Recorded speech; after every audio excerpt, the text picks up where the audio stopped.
obesity paradox is a widely studied, well-characterized, and common phenomenon. However, after years of study, we still don't understand this phenomena well. Therefore, this was the basis of us undertaking a new study to better characterize and try to better understand this phenomenon. Hi, I'm Dr. Alan Rosansky, and I'm Director of Nuclear Cardiology and Cardiac Stress Testing at Mount Sinai Morning Hospital in New York City. I'm also the Executive Director of our Cardiology Fellowship training programs, and I'm a Professor of Medicine at the Icahn School of Medicine at Mount Sinai. The current paper that we are publishing, the title is shown here, is the Synergistic Assessment of Mortality Risk According to Body Mass Index and Exercise Ability and Capacity in Patients Referred for Radionuclide Stress Testing. As a backdrop, there are well-characterized risk factors for heart disease and other chronic illnesses. These include high blood pressure, high cholesterol, smoking, diabetes, and obesity. Obesity is characterized by assessing individuals' body mass index, which is calculated from your height and weight and expressed as kilograms per meter squared. A BMI of 25 to 30 characterizes people as overweight, and a BMI over 30 characterizes people as being obese. Obesity is associated with many chronic illnesses. It's a risk factor for heart disease, stroke, diabetes, hypertension, dyslipidemia, many cancers, liver disease, sleep apnea, arthritis, and other disorders. So therefore, not surprisingly, obesity is associated with a higher risk for premature mortality. And the greater the degree of obesity, the greater the risk for early mortality. So therefore, what is the obesity paradox? The obesity paradox is the surprising finding that in many patient populations, we find that obesity or a high body mass index is associated with a lower rather than a higher mortality compared to patients who have normal weight.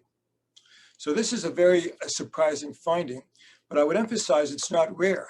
It's being seen in patients with heart disease, heart failure, hypertension, diabetes, atrial fibrillation, and many other chronic illnesses. So it leads to a central question. Is there, in fact, the potential that there's a clinical benefit to being overweight or obese in the face of illness? Or is this phenomenon due to confounding of clinical variables? So a clue to understanding this has come from the study of patients undergoing cardiac stress test. And in this population, we have the advantage of also being able to assess individuals' fitness, their cardiorespiratory fitness. And so we've been able to do studies looking at the relationship of fitness to fatness and how it relates to mortality. A lot of this research has been done by Dr. Carl Levy and his colleagues at Oceana Medical Center in Louisiana and other investigators. And what they have found, interestingly, is that the obesity paradox seems to be accentuated among patients with low fitness, and the paradox seems to be attenuated in patients with high fitness. However, there's much more to do to understand, using this as a clue to maybe unravel what the obesity paradox is all about. Basically, nearly all studies regarding fitness and fatness have involved patients who can exercise.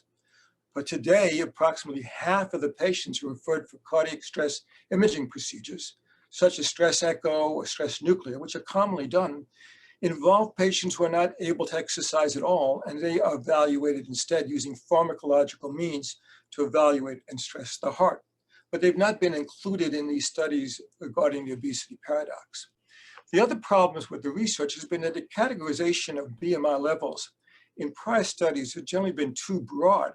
A normal BMI, quote unquote, is commonly defined as values between 18.5 and 25 kilograms per meter squared, which we just think is too broad to assess the fidelity of the relationships between BMI and mortality. So in our current study, we tried to overcome these deficiencies in a new prospective study. We evaluated 21,638 patients undergoing stress rest myocardial perfusion imaging. We excluded from the study patients who were over 65 years, patients with inducible ischemia and stress testing, and patients with known heart disease. So actually, this was a quite low-risk stress test population. We divided our patients into 9 BMI categories, and we followed patients for all-cause mortality over a median follow-up of 12.8 years. We show here on the vertical axis the adjusted hazard ratio for all-cause mortality as a function of the 9 BMI categories.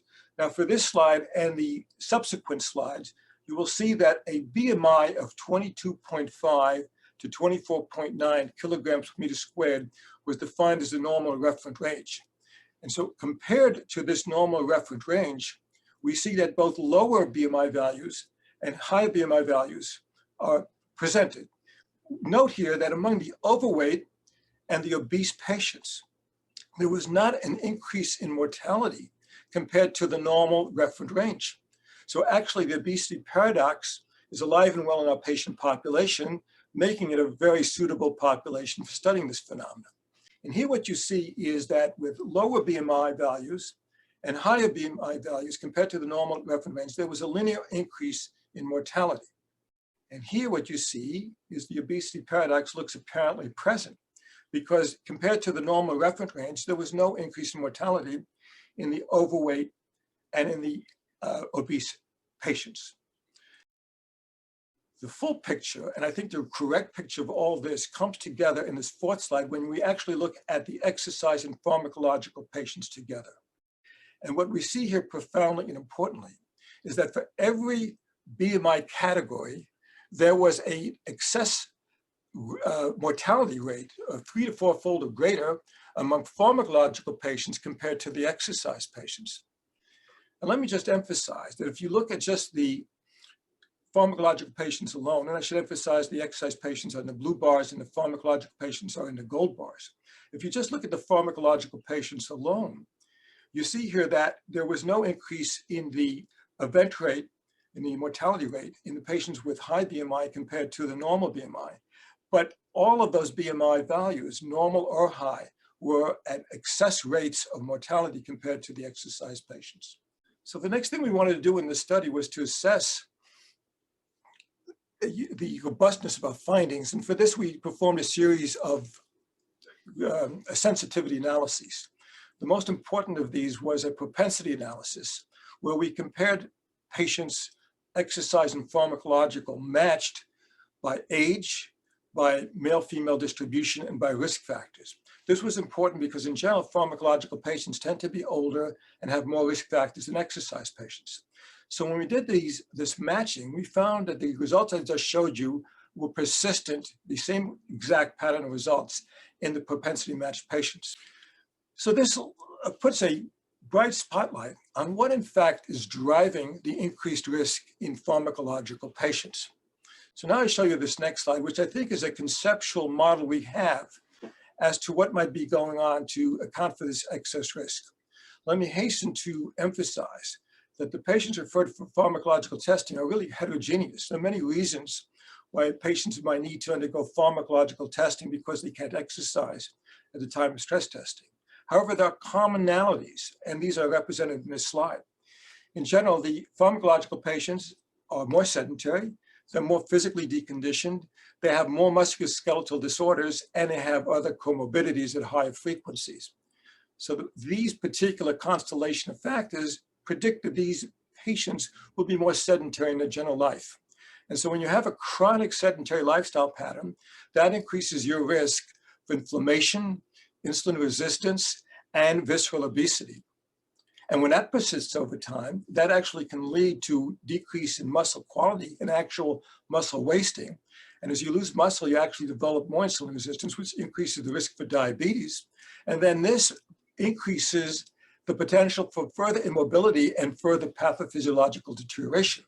And what we hypothesize is that in this milieu of excess risk, obesity per se as a measure loses its clinical significance, I should say its statistical significance. This is a working hypothesis, but given the higher risk of pharmacological patients, this is very important prospective studies that need to be performed to assess this model. So let me summarize the 3 key points of our paper. Number 1, when it comes to fitness versus fatness, fitness predominates as a clinical factor because we see at every BMI level, the exercise patients were at lower risk compared to the pharmacological patients. Secondly, however, fatness is still important because in the exercise patients, there was a linear increase in mortality risk, with increasing body mass index. And the third point is really the converse of the first point, which is to say that at every BMI category, the pharmacological patients had a marked excess risk compared to the exercise patients. So what are the take-home points from this new study? Number one, this study emphasized the importance of advocating, as physicians do, medical societies do, everything we can to get patients moving more, to improve physical fitness for the purpose of improving long-term health, decreasing disease risk, and actually promoting longevity. And the second point is that this paper emphasized the need to better understand what is driving the excess risk among pharmacological patients. So in conclusion, I hope that this study is perhaps motivating you yourself to get moving more if you're sedentary, and to maintain your fitness if you already are exercising. And secondly, I hope that this paper will give you a broader background and understanding of our new paper in Mayo Clinic Proceedings. Thank you very much. We hope you found this presentation from the content of our website valuable. Our journal's mission is to promote the best interests of patients by advancing the knowledge and professionalism of the physician community. If you are interested in more information about us, our homepage is www.mayoclinicproceedings.org. There you'll find access to information for our social media content, such as additional videos on our YouTube channel or journal updates on Facebook. You can also follow us on Twitter. More information about healthcare at Mayo Clinic is available at www.mayoclinic.org. This video content is copyrighted by Mayo Foundation for Medical Education and Research.